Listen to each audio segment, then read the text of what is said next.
Jacob, I got a new alter ego for you. It's called the Many Cobb Cobb, born of a horrific science experiment gone wrong, and now shunned by his creators. He is an outcast in society, a vile and repulsive creature, loathsome to all around him. And because of all the hatred placed upon him, he now turns back upon his oppressors, raping and mutilating all in his path, sometimes even teaming up with other horrific supervillains like the Man Cobb and the Cobb. And only Cobb, J. Cobb, private detective, can stop them. What do you think? Let's do it.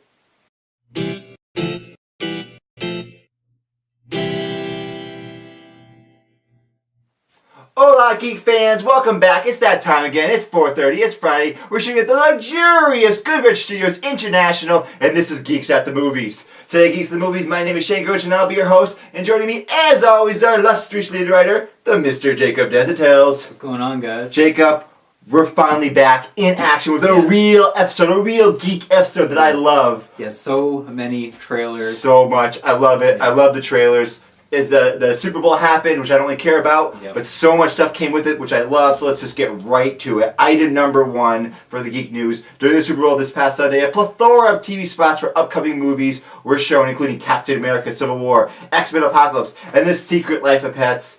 Jacob, let's start with Captain America. Okay, yeah, that was probably my favorite one out of all of them. We got to see like the real, Civil War part of this movie.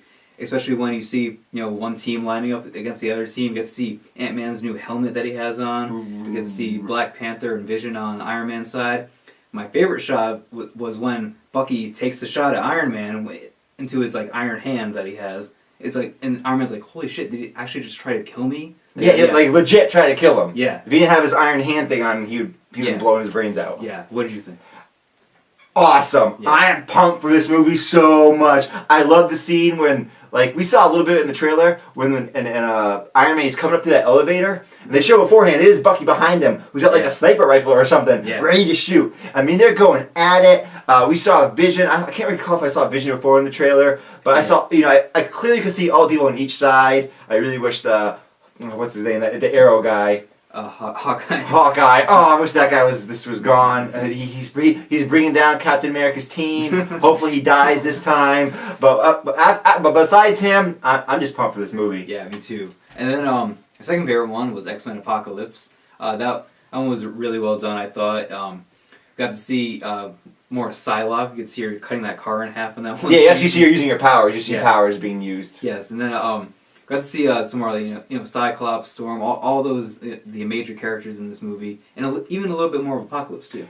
And what I saw from Apocalypse was him being able to grow. Yes. That's what they were kind of show. I think they were emphasizing that because people saw the first, I'm not sure if it was a picture or a trailer, like, Apocalypse is kind of lame. He's like 5'5". What's going on here? Yeah. It's not Apocalypse. Yeah, and it's also I can't remember the actor's name, but Poe Dameron in Star Wars. That's the guy that's playing as him, and he's not a very intimidating guy, especially in Star Wars. Yeah. But now they put all this makeup on him. Still doesn't look that intimidating, but making him grow like Apocalypse does in the comics, and that's like, all right, there we go. Wow, that's I knew that when you just told me about Poe Dameron, Oscar Isaac. Yeah, there we go. But it's weird. Wow, that's true. They're so different. Yeah. There's nothing alike. Yeah, and I saw him in this other movie called Ex Machina, where he did play a villain-like character, and he definitely was intimidating in that movie. And after seeing that, I can definitely see him in an Apocalypse role. But let's get on to what I think is one of your favorite TV Okay, let me get this out of the way. So I bothered Jacob about including The Secret Life of Pets in here. And I may have been under the influence at the time, and I bothered him. And when I saw the trailer, it was, I think, right after I actually saw I'm not sure it was a whole trailer, it was just a TV spot, I can't remember. Yeah, but I like pets. We know on Geeks of the Movies, we actually have a mascot, which is my pet cat, Puzzles. In my last episode, I walk a couple dogs. They were in the credits, right? I've included other animals in the credits. So seeing The Secret Life of Pets is just, it just gives me the feels. Like, oh, they're so cute, all the adorable pets. And if you don't, and I've talked to some other people about this movie, or on discussion boards, people that don't have pets really are baffled by this movie, I find. They're like, yeah, so who cares, right? It's just it's that classic thing. When I met people in real life about oh, you have a cat or whatever. They don't have a cat, they don't have a dog. They're like, I don't get this. This is definitely for the people that do have pets. And I have had pets growing up my whole life, but I'm still not going when we were rushing out to see this movie. But I do like the trailers and the TV spot. especially at the end with the heavy metal poodle. I like that, and the wiener dog massaging himself with the Oh, the blender or something, yeah, right? mixer, yeah. It's the kind of ridiculousness that you actually see pets sometimes randomly do. You know, my cat randomly rubs against things. If there's like a strange moving object, it'll like use that, you know, scratch itself. Yeah. So, you know, it's a cute thing. I'm not expecting a masterpiece. It's probably going to have some dumb jokes, but whatever. Yeah. I do want to see it. But now let's move on to item number 2. Along with the TV spots we previously talked about, there's been 2 new spots for Turkish Airlines aimed at promoting Batman v Superman by announcing that they're now flying to Gotham and Metropolis. Yeah. This was a really clever marketing device. I thought it was great. Yeah, I really like these.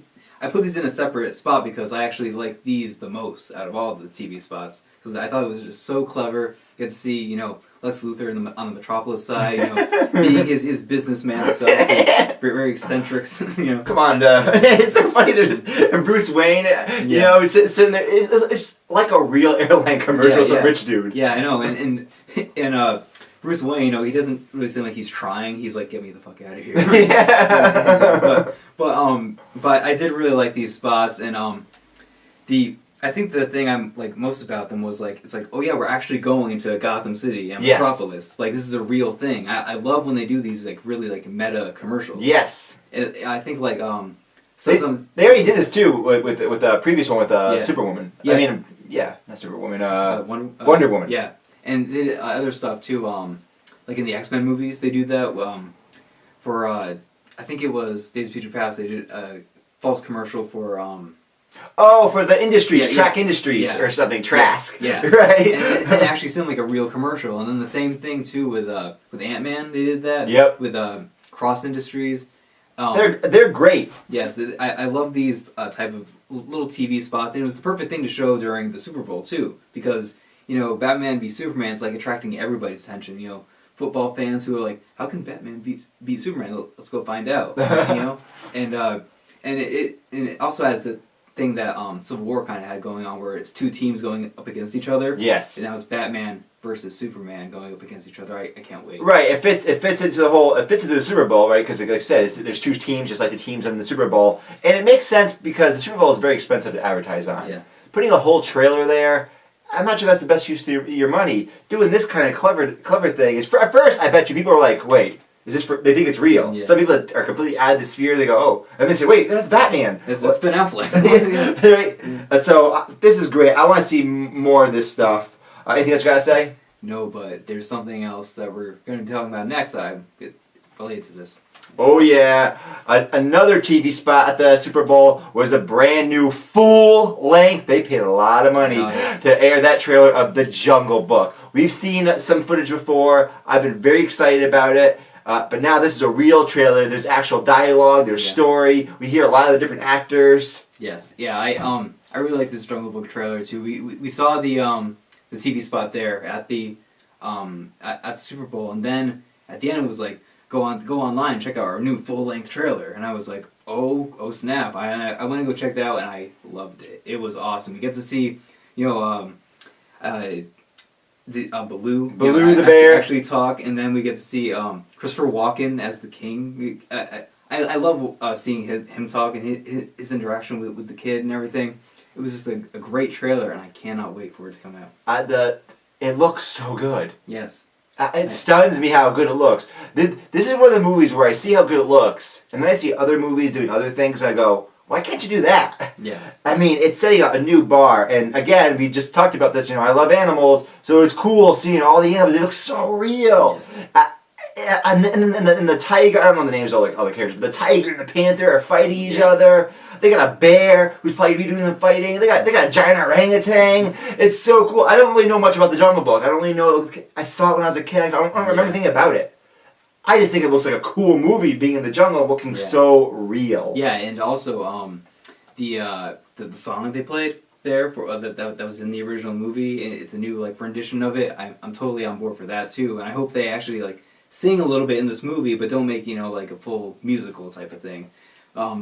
But I just love, like you said, it looks fantastic. The way the motion capture and everything. Yeah, it looks like they motion capture a bear, but I doubt they did that. Yeah, I'm wondering how they did it. Yeah, that's the bear from the Revenant, actually. But yeah, it looked amazing, and then I'm really excited to see Scarlett Johansson as a snake because those scenes actually look scary. They actually look, that they're not like kid friendly. No, I'm psyched about this. It makes me wonder what is what's his name thinking? The other motion capture guy, the one that played Golem. Andy Serkis. What is Andy Serkis thinking? Because he's doing a Jungle Book movie, right? But you know what? You're right. That's coming out the next year. Right. So what is he thinking when he sees this? Is he going, "Oh man, I made a bad decision"? Yeah. He's like the king of motion capture. Yeah. He's his own motion capture company. He's well acclaimed for his role as Golem and as Caesar in Planet of the Apes. What is he thinking now? I'm thinking that if they market their movie the right way, then they're thinking we can make a lot of money off of this because people just saw this one awesome Jungle Book movie. And now it's like, oh wait, there's another one coming out? Is it like a sequel or something? Let's go watch it anyways. I wonder, are they going to do something like that? Yeah, they're going to try to like twist it's tied together, I guess. Yeah, I don't know what they're going to do with that, but that also has an amazing cast attached to. Andy Serkis, the motion capture like god. Yes. And then I think like Christian Bale, and then some other really. Kate Blanchett. Yeah. It's crazy the people that are in that movie, and then all the people that are in this movie too. We get two awesome Jungle Book movies the year after another. I'm excited to see how they turn out. Yeah. Is one going to be dramatically better than the other? Are they going to both be really good? Because he has his own company. He's been doing this since Golem. He knows what he's doing. But these other people, they nailed it. Yeah. At least the look. I mean, I can't say the movie's great, but the look, visually, it's stunning. Yes. So what is Andy Serkis going to do? I'm excited for both. I want to see more, jungle action and beast attacking each other. Yeah. And I also like seeing Ben Kingsley as the Panther in there. I like hearing his voice. I think that works really good. I don't know the actor who plays the tiger, but that tiger looks interesting. He has a scar on his eye. Ooh, he's so deadly. He's like Scar from Lion King. Yeah. But I'm excited for this movie. So. I'm pumped. Let us now move on to item number 5 during a press tour for Fox's new film. Whoa. Hold on a second. You actually skipped it. You skipped the topic here, Shane. Oh, I did? What? Where? Oh my God! I skipped the topic. I skipped an awesome topic. Yes, and this is tell me the topic. Yeah, this is a trailer that wasn't released out in the Super Bowl. They waited for all that hype to get over with, and then they dropped the last and final Batman v Superman trailer. Because we just talked about how those Turkish Airlines spots were really good. Yeah. We liked them. This trailer was fucking awesome. I loved this trailer from the second it started. When you see Batman just bursting through the floor and taking out all those guys. It reminded me so much of the Arkham games, because that's how that's the fighting style in the Arkham games. You can actually see people through walls and everything, just like Alfred was helping him out with that. And I loved the line afterwards. He's like, "I'm getting old. I'm getting slow in my old age." Alfred, and he's like, "Not for lack of trying." It's like you two. You didn't die young for lack of trying. Yes, yeah. I loved everything in this trailer. What did you think? This trailer was amazing. I have one, I'm not sure if I would call it a complaint, but an observation, but I'm going to get that to it in a moment.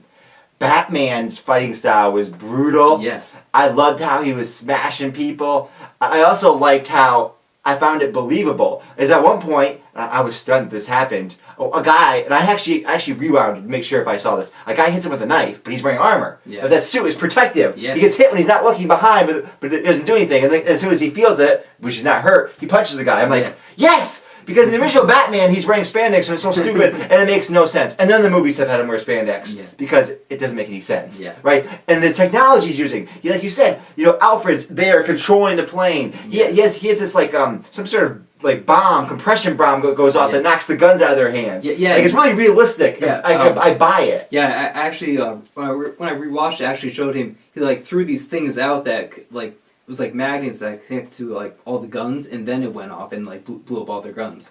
Yeah, and that's also right out of the Batman Arkham games too. It makes because the character of Batman, like I said, it's problematic when you throw these non-powered people into a universe.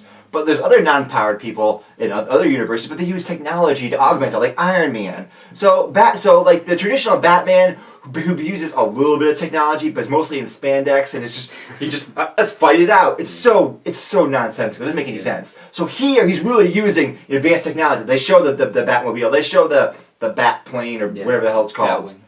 Yeah. Now here's my one comment that's not really a negative, but it's just Batman in that fight scene reminded me more of Captain America. Like, he didn't seem like a regular guy. Yeah. No regular person could throw someone across the room like that. Olympic gold medal judoka, you know, the style where they try to throw each other, they couldn't do that. Yeah. You know, the top athletes in the world couldn't do what he was doing. Yeah. Can't they say he has something to augment his strength or something? Maybe a suit? No. But it doesn't make sense. I can plainly see that he's not a regular person. He's like Captain America. He's enhanced in some way. I know. I mean, he picked up guys over his head and smashed them. And he punched the guy so hard that he flipped over and then landed on his neck. I mean, it's awesome to see. Yeah. And it makes it much better when you go, well, how can he fight alongside these other people? Right? It makes it much better. It makes it like more believable. It's like, okay, he's got technology. He's smart. He's a detective. He's got this guy, you know, in the command center. But I just wish they could drop them that he's just the average person. He's just some dude. Yeah, maybe like something in his suit, like he has like these things in his boots or his gloves that allow him to. Yeah, something. This is something because it's obvious that he's using a lot of technology. Yeah. It's obvious his suit has protection. The guy couldn't slash him with a knife. Maybe they'll actually do that, but I was actually worried about the thing with his suit not being protected because Zack Snyder said his suit was more fabric based than other, you know, Batman suits like the Nolan Batman films, where it's actually like armor. Body, like they explicitly say it's military body armor. But then you see in the scene, it like actually like bounces off his breaks the knife. So it's really like believable to a point. Yes. But I'm willing to suspend my disbelief because, you know, I just like seeing Batman beat the shit out of people. Well, that's the thing. Like I said, it's not really a complaint per se. It didn't bother me. It's just I'm thinking about this. Yeah. Because that's all I need. You're right. I just need to have a little bit of explanation. I hate it when they don't explain things at all. Give me a little bit, and then they're just gonna roll with it. Yeah. Just like in the Avengers, Captain America: Civil War. You know, there's so many problems if you really start thinking about each individual person, what they could do, what they can't do. It's like, no, I don't need to think that deep. I don't need. You just give me a little bit. Give me a little bit. A little bit of explanation goes a long way. Yeah. Too much explanation actually is really bad and negative. Yeah. That's like what George Lucas did in the prequels, where everything has to be stated, and that's just bad. Like, right? How far it went into politics just made the movie boring. Yeah, exactly. But a little bit, it goes, okay, this now I can buy into this world, and I can just go. I can just go with it. Yeah. Whereas they give no explanation. It's like you start questioning things, and it's annoying. Yes. But let's get this trailer was actually very Batman centric. Yes. But there was something else in this trailer. Get to hear Wonder Woman speak for the first time. Indeed. Yes, we did. One line doesn't say anything about the actress's ability to actually act. But we actually get to hear her speak, so it was cool. It definitely said nothing about her ability to act because she's a supermodel. I'm sure she gets hit on a lot. This is a situation she probably has been in a lot. You know what I mean? Yeah. When you see certain actors doing things where like, well, I do this in my regular life, it's easy to fake it. Yeah. Right? I'm sure she gets hit on a lot of parties. It's like a normal thing for her flirting with some dude, some rich guy. Yeah. I want to see her when she's fighting and having to do other things. Yeah. You know, though that scene where she jumps. Yes. Yeah, it was really cool. Oh, so psyched! I just want to smash this table. And then the last scene where Batman blocks Superman's punch and then Superman's like, what the hell? Whoa! That was 1,000 times better than the Doomsday reveal. That was so much better. That was how... This was what the second trailer should have been. Because I completely love this trailer. And... I'm actually excited this is the last trailer because I don't want to see anymore. I just want the movie to come out and I want it to, just flow over me. Hopefully what is awesomeness. The awesomeness flow over me. I've been pumped for this movie ever since I saw the first trailer. I was not bothered by the second trailer like other people. I thought it was cool. But this trailer is my favorite trailer. Batman's just kicking ass so brutally too, smashing dudes, ramming guys' heads against things. It's amazing. It reminded me of that comic book you loaned me. We did a segment about it, The Dark Knight Rises or something. The Dark Knight Returns, which is actually what this movie is loosely based off of. Okay, yeah. Because you actually in that comic book you actually see Batman in the armor, like in fighting Superman in it. And before that, though, I mean, he's brutal when he's fighting people. Yeah, he's breaking bones, he's smashing, knocking people out. Like in the scene at the beginning of this trailer, where he actually bursts through the floorboards, that's like kind of almost out of that book where he like grabs this guy's leg and he's like, "Welcome to hell." I can't wait for this movie now. Oh, it's going to be fantastic. Now let me get back on course. Item number 5. During the press tour for Fox's new film, Deadpool, star of the film, Ryan Reynolds stated that doing an X-Force movie is a priority for him. Jacob, can you explain to our audience what X-Force is? I don't really know. X-Force is basically just an offshoot of X-Men with, kind of their like more wacky and crazy characters. The B team. Is the B team X-Men? Yes, basically. basically. The B team X-Men. Very well. And Deadpool is kind of a major player in that, but they've also had Wolverine in there, like, to kind of like, I guess, like sell the comics. And also have Cable, who I really hope we're going to see in future films, and Psylocke, who they're going to have in X-Men Apocalypse. Hopefully she'll appear in this team too. Is Colossus in it? They could probably have him in it. Like he's probably in some of the versions of the team like throughout the years. I don't know for sure. Because he's in Deadpool, so it just kind of makes sense to me. Yeah, it would definitely make sense. And I actually saw Deadpool. Shane hasn't seen it yet. I'm not gonna say anything about the film, but I will say that like you can't do X-Men R-rated just because like they already set up their PG-13 world now with like Deadpool being the one exception. But you can do an X-Force movie R-rated. I definitely believe that. You could have Deadpool be in there as part of the team, and then just have all the characters just like be like him. But I don't want all of them to break the fourth wall. But I want them to be as crude and just like inappropriate as possible. Yeah. But knowing nothing about it, would this what I just told you, would this intrigue you? Yo, yeah, definitely. I love the X-Men movies. I'm psyched to see Deadpool. We're gonna do a review of it. We're actually seeing it. He's seeing it again. I'm seeing it for the first time after we shoot the show. Unless I hate the movie, then I won't be interested in it. But I didn't see. Yeah. But I've heard positive reviews about it so far. We'll give you our full review soon. Yeah. And do you think Ryan Reynolds can get this done? Because he championed for Deadpool to come out and then actually did. It depends on box office. Yeah, I think this movie is gonna make a buttload of money for what they made it on, because it was like a $50 million budget. That's actually really low, especially for a superhero movie. So it depends on the business. If the business goes well, and then Ryan Reynolds will be like, hey, look, I had this idea, I sold it to you, I got another idea, let's do this. Well, you'll have me along for the ride. I think you could do it, but it depends on the business. Anyways, let's move on to item number 6. During an interview with Empire, producer and star of upcoming Assassin's Creed, Michael Fassbender stated that the film was very much like The Matrix, but there are also many practical effects, including real leaps of faith. Jacob, this tells me nothing. This is one of those interviews where he says things and it's irrelevant. Yeah, I agree, but I like what he's saying with the practical effects and leaps of faith, especially because how can you do a leap of faith practically? Because in those games, you're like at the top of a building and you jump into a bale of hay, and then you survive. From really high up sometimes. Yes. Like 300 feet, top of a cathedral. Yeah, and then just into a bale of hay, oh yeah, I'm fine. I'm good to go. But I really like, I really do like these comments, though, because, The Matrix, I can definitely see that with the Animus, because, Right, I mean, it does have that element, definitely. Yeah, you go into another world, but it's also kind of like real life at the same time. Right. But that doesn't tell me anything, because that's what Assassin's Creed is. Yes. You're in the past, but you're not actually there. He's kind of just trying to like assure fans that like this is going to be like the game, and I want it to be like the game, but I also want it to be its own thing at the same time. I want it to have its own feel and have elements that work on screen, because there's stuff in the games that you can't put on screen. It just doesn't work that way. So I've played a little bit of Assassin's Creed. I played Assassin's Creed, maybe the second one, and maybe a little bit of the one where it's in Rome.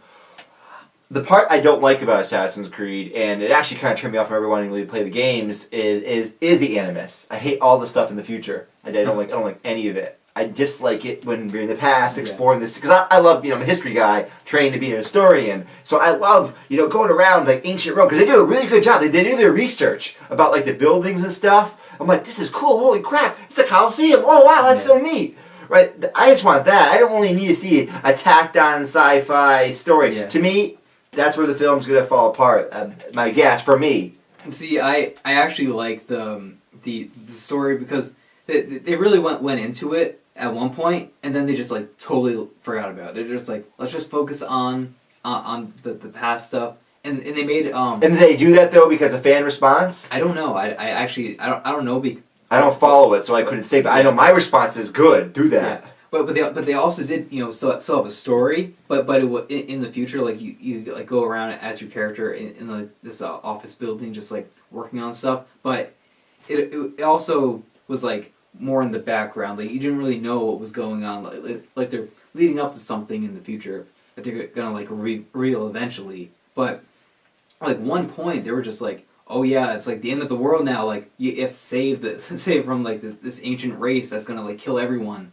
And then it's just like nothing after that. They just like totally forgot about that. I only played like 2 of them for a little bit, but that sounds really bizarre. It is really bizarre, but it like connects to stuff that's going on in the past because I think it's important to have that at least a little bit, because part of the story of Assassin's Creed is you find these pieces of Eden, which are like these pieces of technology from an ancient race that existed before us on Earth, and it connects to like all the stuff in the Bible, like Adam and Eve was like actually like part of this ancient race and everything. It's really really weird, and they really try to like keep it like keep you guessing a lot. I see. And then it just like, and then like I said, at one point they were just like, let's just brush that off for now. See, like, I could see them using the Matrix angle, put the helmet on and the Animus, just so they could do different historical periods. But then I think about that and I go, that seems like it's gonna be really expensive. It's expensive, recreating the past. Yeah. So if he's going to 5 different time periods, it seems like it's gonna be hard to pull off. Because I can't imagine the budget's that large. Yeah, I think he's only going to be in one time period because that's what the games are all about. They're like you don't switch in the games. The games are each just their own time period. Yeah, and so I think he's going to be like in that one time period, and hopefully it's going to be like the beginning and the end, and like maybe like a little bit of the middle are like in the present, and then like the rest like the majority. Yeah, like 90% of the game is in movie. the past. Yes. You said game. Oh. Yeah, movie. Because like I said, I really like Michael Fassbender on this. He's a great actor. I think he can do well as the guy that directed this directed Fassbender in Macbeth. Have you seen that? I haven't seen it. I've heard mixed reviews. That's what I've heard. I want to see that. Yeah. Some people really like it, and then other people like he doesn't get Shakespeare. Like that's what I heard. I need to see it. I want to see that movie. I like Shakespeare, and I've seen like at least 4 different other movie adaptations of Macbeth. So I want to see if this can compare like Roman Polanski's classic like 71 version of Macbeth, which is this it's one of the best versions of Shakespeare on the screen. If that movie is really good, I'm gonna be excited. Yeah. If that movie is not really good, I'm gonna be like, I don't know. Yeah, I'd probably actually like it because I don't really like Shakespeare movies that much, and it's not a lot like the Shakespeare play. I'll probably actually like it, but for the people that are like really into Shakespeare, I heard that it's not really a good experience. We will watch it. I will watch it at least, and I'll get back to you guys. I'm going to tell you what I think about it. Anyways, let's move on now to item number 7. A new trailer for the upcoming 4th season of Netflix's series House of Cards has been released. Jacob, let me just say before we start talking about this, season 3 I thought jumped the shark. Yeah, a little bit. I thought it went ridiculous, and as far as I can tell, they're keeping up that ridiculousness. What do you think? I didn't think it really jumped the shark, but I do think that it was it was a little offbeat from the first 2 seasons. It was so over the top at that point. Yeah. I lost all plausibility. What about it made you think that? Pretty much everything that was happening from a political point of view, the things the president was doing, some of the background elements, like his advisor killing that girl. Yeah, that part kind of ticked me off. I was like, really, you're going back? Whatever. Right. Other just elements that he's doing that, to me, I also do another show called Local Liberty where we talk about politics a lot. So I'm interested in politics. He just goes so extreme on some of his things that he does, and so they're just. I can't see it happening in the real world. Or he diverts funds to create this weird jobs program, which is illegal. Some of the things he does, like politically, are just like so beyond what I can imagine. And then behind the scenes, him with the Russian president and some of the other stuff that's going on there, it's like so over the top. Some of it. See, I thought that the whole negotiating thing made sense, where he was negotiating with the Russian president about the prisoner they had. I thought that made sense, but for me, I don't really follow politics that much. So I was just like, yeah, it makes sense. Whatever. I don't really get what's happening here, but it makes sense. I mean, other people have talked about this as well. That follow politics, that they liked it because at first I was like, this is kind of believable, and then they did some stuff that was a little over the top. I mean, his other times where he killed people, or like, what really he's could kill someone now, right? And other political machinations. It's like it's a hyper version of reality. It's taken to an extreme, but then they took it a little too far for me. It's a little too over the top. They're a little too sociopathic. We're gonna destroy everyone out to get us. And I'm like, oh, and they also, another thing now I'm thinking about this is they became unlikable. Yeah, they really did at the end of the movie or at the end of the show. But I do think that and that doesn't help me. Well, who do I want to watch? There's no one I want to watch in the series now.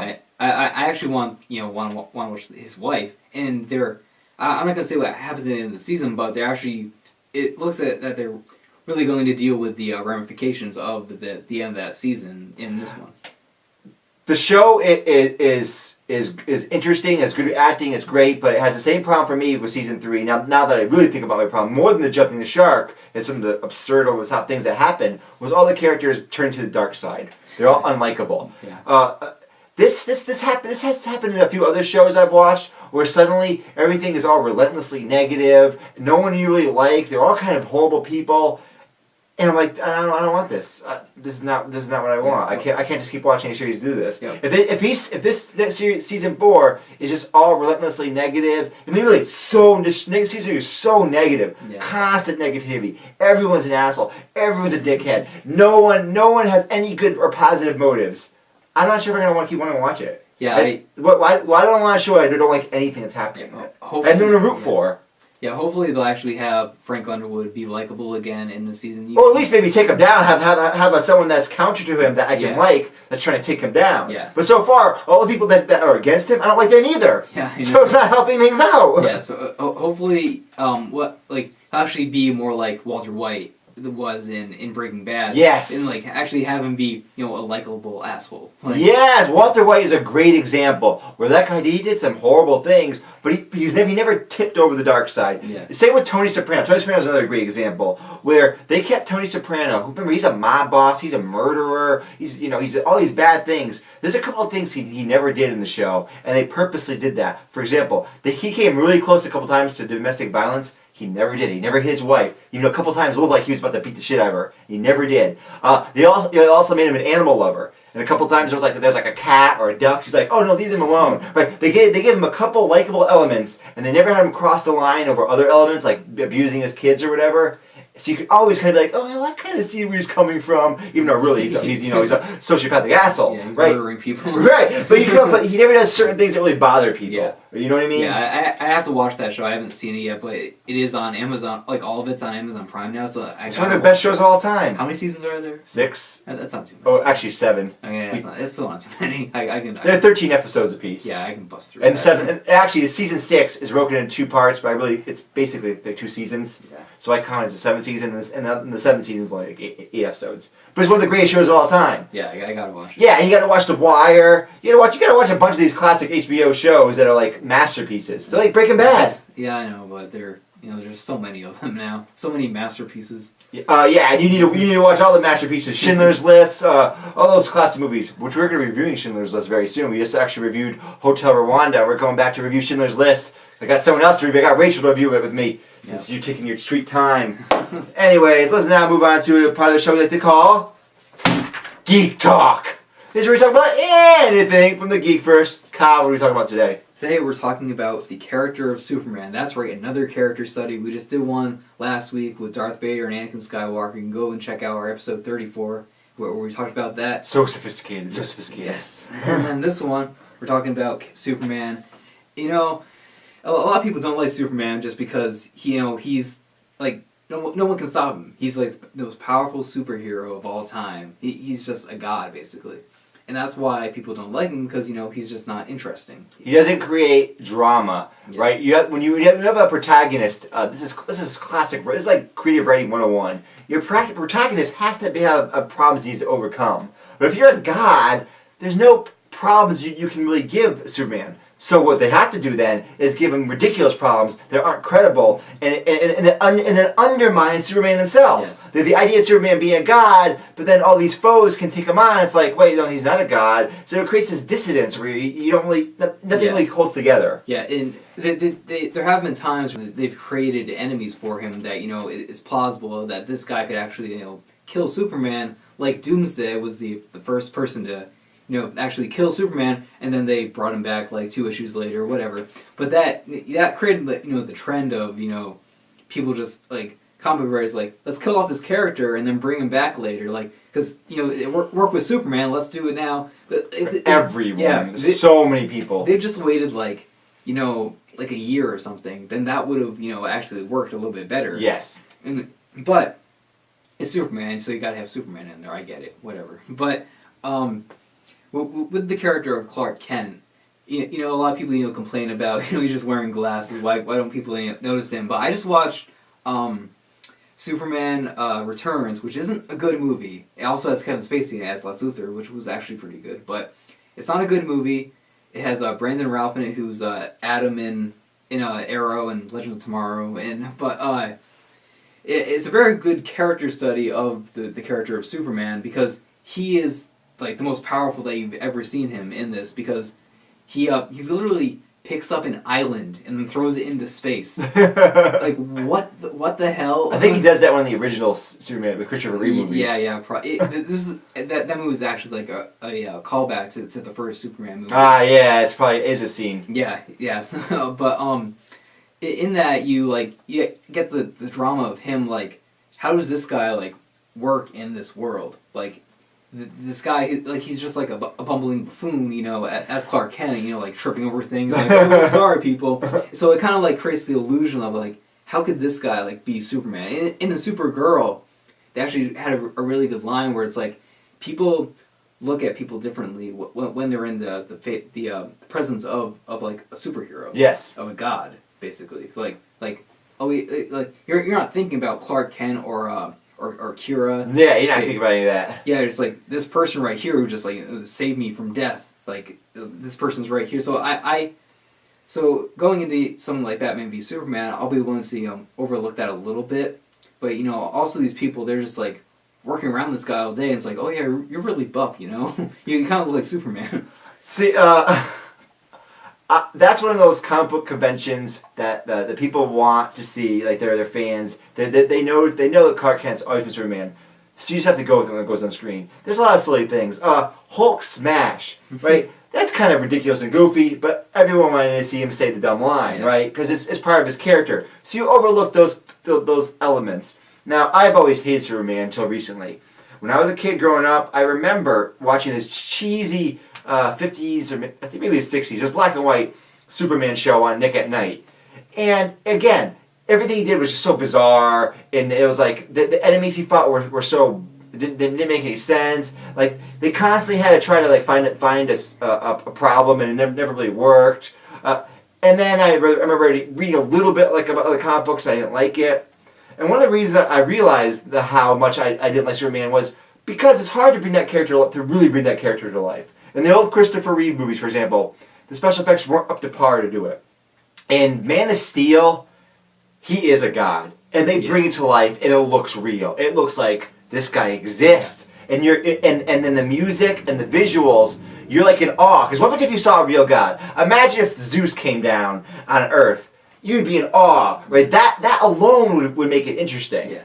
Right, so that made it interesting. And then another thing that makes it interesting which I wish they did more of, is the moral dilemma. Yeah. He has so much power. He can do a lot of things. Don't focus on hurting Superman. Focus on hurting people around him and making him make moral decisions. Are you going to save this person? Or are you going to save that person? Yes, are you going to do this? Or are you going to do that? That movie actually, added drama to a Superman story, and it, actually gave us a look into who Superman is. Yes. I love the scenes where he's growing up and learning how to use his powers and everything, especially the part where he's in the classroom as a little kid and he sees all the shit like going crazy, like you can see people's skeletons and stuff. As a kid, that'd be fucking terrifying. Right, exactly. No one else is like him. Yeah, and then he runs into the closet and he heats up the doorknob. I really like that. But and then he wants to save people and also hurt people, but he can't because people be like, you're a freak. I don't want you around here. But so I like to see more Superman stories like that. Either that, like in comics, like either that, or just go super crazy, no give a fuck, like All-Star Superman. All-Star Superman. That was the other thing I was going to bring up. Jacob was quite surprised by this. So we have a segment, Shane Reads, and I'm not that big a fan of comic books. I have a lot of problems with them consistently. This All-Star Superman, though, they went, Superman's really powerful, you know what? We're just gonna make him even more powerful. They were just make it more ridiculous, and they made it so over the top what Superman could do. He could do anything. He's a super genius now. He was so ridiculous, all the things he could do, and all the characters around him were kind of zany and ridiculous. It was a crazy, wacky world where Superman is this god among people, and I liked it because then he kind of went with it all the way. Well, a problem with Superman also classically is they try to make him exist in a real world, our world, and it doesn't work. Because you immediately go, wait, why isn't white? Why doesn't this happen? Why does this happen? And it kind of falls apart. With All-Star Superman, he was so the whole world itself was wacky and zany. Yeah. So it's like, yeah, I can buy this. Yeah, like there's the Bizarro World part. That was like a mind bend. Like, what the hell is going on? Everything's backwards and upside down. People that wrote this on drugs. Really, to get them to do something, you have to say the opposite thing. Yeah, it's just so bizarre. Read All-Star Superman. That comic book was great. Yeah, it was. I really liked that comic book, but then going back to something like Man of Steel, they toned down his powers to make him actually fit in this world a little bit more. But they also, he was still like a godlike presence. Yeah, I don't know how much they turned down his power, Jacob. Well, I don't think this Superman can pick up an island and throw him into space. I wouldn't be surprised if he could. Well, there's a part at the beginning where he's like struggling to hold up the oil rig that's falling down on top of him. Like, he's struggling to hold it up. He is, but at the same time, he's like learning to use his powers. Yeah. Like, he can't use his heat beams without hurting himself, right? Yeah. So I'm predicting he's going to be more and more powerful. Because when he fights that gravity machine, that's just impressive to me as pick up an island. Yeah. That giant... The whole thing is terraforming the entire Earth, and he just flies right through it. Yeah, right? Yeah. It's true that he gets powerful probably as the movie goes on, but I don't think he's going to be that powerful until maybe towards the end of this first phase of the DC movies. Then something happens where he becomes an actual god, and then they retcon him and bring back to Earth, and he's a normal person again. Just, they're gonna do something like that. I what I don't want them to do is what I see them sometimes do with Supergirl, where they undermine the characters. Like, for example, I'm not gonna say what happened in a recent episode of Supergirl, but there's another character that died, and first of all, I don't know if they really actually died, but well, probably not. But I thought that was a bad idea, killing that character, because it undermined Supergirl's power. It's like, oh, wait, that person is just to be killed by some average person? It undermines the concept of her powers. Yeah, they should have got Supergirl. Right. Same with when they had the episode where Superman comes. Yeah. And they, again, and then afterwards, Supergirl beats the villain that Superman could never beat. Yeah. It undermines Superman powers, which undermines them all their powers, right? That these writing things, a lot of people don't pay attention to them, but I do, and it annoys me. It's like, you're undermining the very character here. Yeah. I mean, the reason why Superman is so powerful, this is what I thought, but apparently there's a lot of contradiction here, is he's a Kryptonian, but he's been on Earth since he was a kid. So he's been getting the sun's radiation for all those years. There's a reason he could fight two Kryptonians at once in Man of Steel, because they haven't been there that whole time. Yeah. So he's always going to be the most powerful person, even if another Kryptonian comes. Yeah. But sometimes that doesn't seem to be the case. Yeah. It's like, oh, Kryptonian shows up, now I'm a god. Yeah. And sometimes it's not the case. Sometimes it's because he's been here so long. So the mythology's kind of screwed up. I want Superman as the Justice League as the god. Yeah. He's always in the end the most powerful. You can have other characters be really powerful, and in certain situations their powers work better. Yeah. But when push comes to shove, maybe there's a situation in one of the Justice movies where Superman gets captured somehow by some strange device, and he's out of this. He's out. Yeah. And for most of the movie, the other Justice League members are fighting, but they can't quite overcome this guy. Oh, we can't handle it. And then he comes flying back in. Bam! Let me show you how it's done. He just smashes people. There's actually it's totally. They did that with Hulk. Yeah. Right? Yeah. But in Hulk, in the second Avengers, he never fought Ultron until the very end. Why? Because he just smashed Ultron. Yeah, he just ripped him apart. So they saved him at the end. It was like, oh shit! Now Hulk's here. Yeah.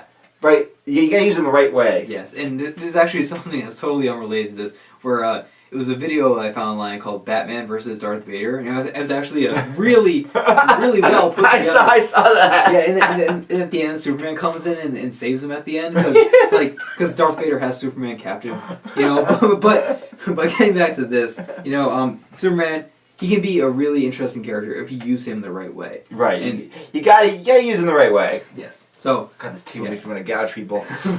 All right, we gotta move on to the last topic. We're Oh, out of time. oh shit. Now it's time for old school. This is where we talk about any movie over 10 years old. Real simple, right, Jake? Yes, it is. What are we talking about today? Today we're talking about Dances with Wolves. Oh my, Jacob!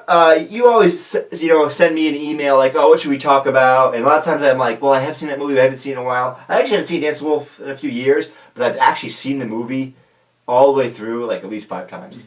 Because when I was a kid, they used to play the extended version, the director's cut, which is like 4 hours long. That's one I watched. That's the one I watched too. On TNT, they play it all the time, and I've seen this movie at least 5 times all the way through. Yeah. And so I've seen it a lot, and I really like the movie. I love the movie. See, for me, the extended edition was a little bit too drawn out. I was like, okay, come on, just get along with the story here. But I still really like the movie, and connecting to Man of Steel, Kevin Costner, he's in there as the main character. But nice segue there, Jake. Yes, Tie it together. But I actually liked his whole interaction, like becoming a part of this Native American family, Yes. and the tribe, and So let me set it up for him. yeah, So tell the story. So Kevin Costner plays a Confederate. I think he's a Confederate soldier in the Civil War. He hurts his leg, and he thinks his leg's gonna be amputated. So he makes this daring, bold move in front of. Well, I'm not sure which side he's on. Whatever side he's on, he makes this daring move, which ends up winning his side of the battle. Afterwards, because of that, his commanding officer, first of all, he fixes his leg, goes, "Where do you want to go?" And he's like, "I want to see the West before there's no more West." Yeah. So he gets stationed by himself on this outpost in the middle of nowhere, and happens to be on Lakota lands, the Sioux. So it has to be on their lands. And he starts to slowly encounter the native people, and over time, they come to trust him, and he comes to trust them. And there's other tribes that don't like him so much. And eventually, over time, he becomes Dancing with Wolves. They name him. I don't know how to say it in Lakota, but they name him that, and he becomes a member of the tribe. And then his army buddies come back, and they didn't treat the Indians too well. If you didn't know about American history, the Indians weren't treated too well. So they come back, and they're like, "Well, we gotta hunt these people down." And he's like, "No, you can't do that. You crazy? What? These people aren't savages. What are you talking about?" And I don't want to give away the ending. It's kind of a bittersweet ending. There's a happy portion, but then a negative portion because you know what happens in the end. They all get put on reservations. But one of the things I really liked about this movie is it was one of the first movies to really give a fair look at the Native Indian culture. Yes. Because before then, not all the movies, but historically Hollywood has not treated the portrayal of Indians very well. They're savages. There's people that kill people randomly. They're usually played by white people. It makes no sense. They always speak English. It makes no sense, right? Here they actually have the tribe people speaking Lakota. I love all the scenes where they're actually speaking Lakota, and he's trying to learn it himself. Yes. I love that. You feel like you're him. Yes, learning about this culture. Yeah, I often don't like love stories in movies, but I actually really like the whole thing with him and I don't know the character's name, but Stands with a Fist. Yes, Stands with a Fist. Yeah, who was captured as a young girl by I'm not sure it was by this tribe or because a tribe came and killed her family. And then she was orphaned, and then I'm not sure what happened. But she ended up being adopted by the Indian tribe, which was very common to actually have people adopted from different tribes and from white people, or African slaves were often adopted in tribes. Yeah, and it was really interesting, seeing her. Like she was the way that he communicated with them before he learned how to speak Lakota. Yeah, it was really, those scenes were great because they're like, well, you get to speak the white man's tongue. I can't do that anymore. Yeah. I was 5 years old. Yeah. But slowly she kind of talks to him, and then I believe it. Like it makes sense to me that she was like him and he was like her. Like, they set it up believably. Yes, and one of the more interesting scenes that I like when they're hunting the buffalo. Yeah, that was a really well done scene. Just wow, really well. I love that whole thing. And like how they actually do that, Did they get like a wild herd of buffalo and like shoot them? They did have a wild herd. I mean, and they went to. Buffalo still exist. There's there's hundreds of thousands of buffaloes now. They've after they being brought down to like less than 100 in the United States. They were protected, and now there's hundreds of thousands of them. So they probably went on to Yosemite or Yellowstone, one of those places, and got permission to shoot buffalo. Actually, the most buffalo aren't on wildlife refuge. They're actually like on ranches because you actually buy buffalo meat.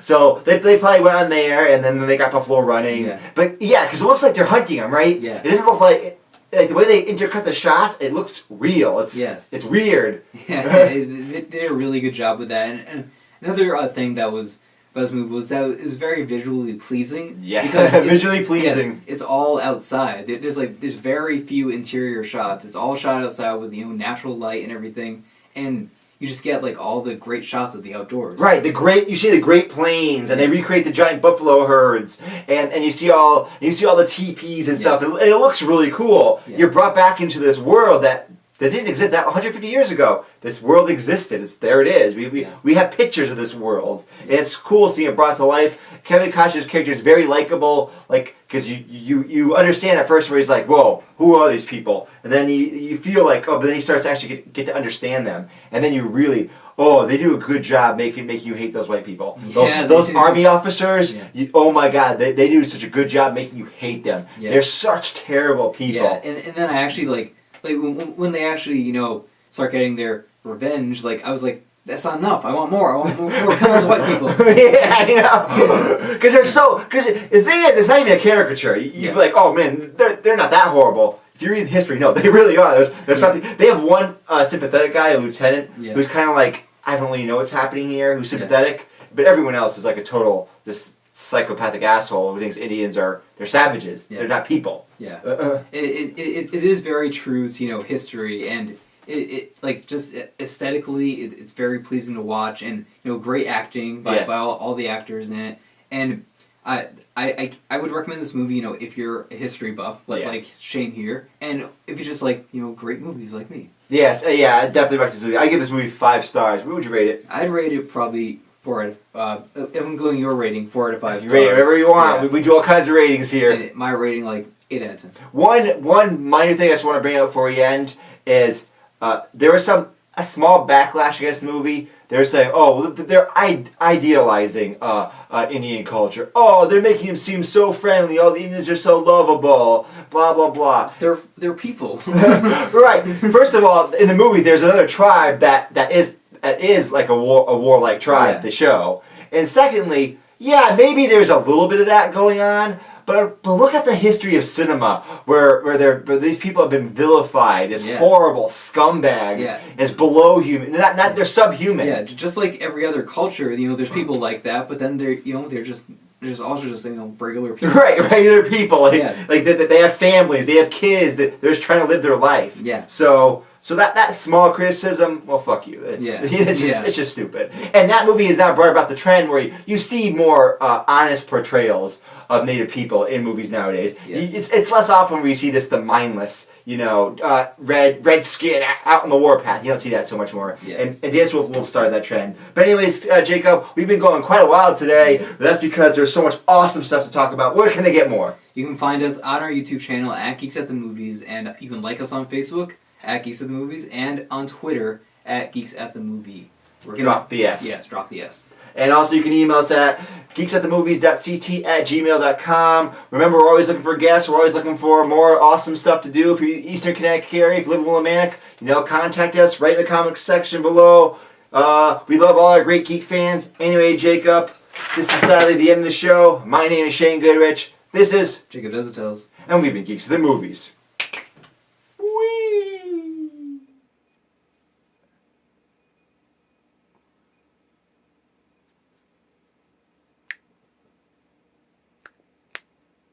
You're very pretty. You fuzzles, you're very pretty. Look, fuzzles, I'm up here now. You're very pretty. You're very pretty. Don't be rude.